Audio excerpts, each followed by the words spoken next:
Now that we have our approach for comparing two players, we can turn this into a for loop and use it to compare multiple players.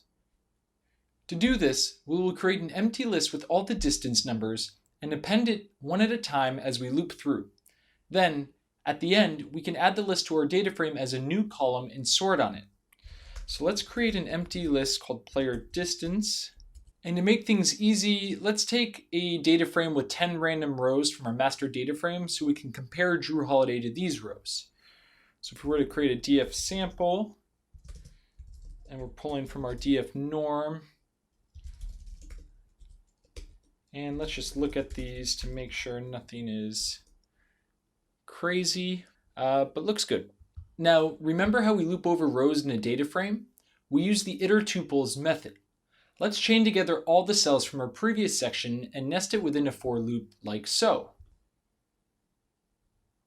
Remember, our current player vector currently contains Drew Holiday's normalized stats. Let's add a couple print statements to get a better idea of what's going on. So here, for the row in our 10 sample rows, we are going to create a compared player vector, which will be an array of all of the normalized stats for that player. We're then going to take our calc distance, vectorize it, and then run it for our current player vector, which is Drew Holiday, and this compared player vector, get that, distill it down into one number, and then append that number to our empty player distance list, and then we'll print so we know we're done with this player. And if we run this, we see we have all of the player comparisons and our percent error number. And what we can also do is print that player distance. Now we're ready to add it as a new column and sort on this number to rank the similar player seasons. So to add a new column, we can take our df sample, let's call it distance, and we can just set it equal to that list with the player distance. We'll read in the list as cell values. Next, we can find our most similar players based on the percent error by sorting that new column. Now we only have 10 players, but if we sort it and then we look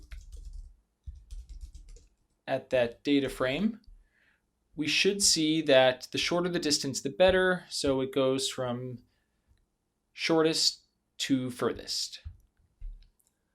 Now it's hard to identify which players are which with the player ID, so let's merge with our player info data frame to get a better look.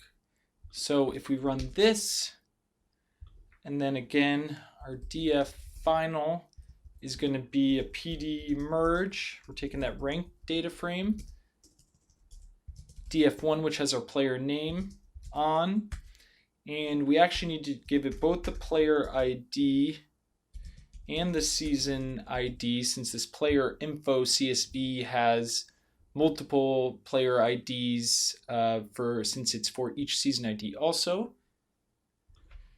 How this is going to be a left join, and then let's add this drop duplicates method just to make sure.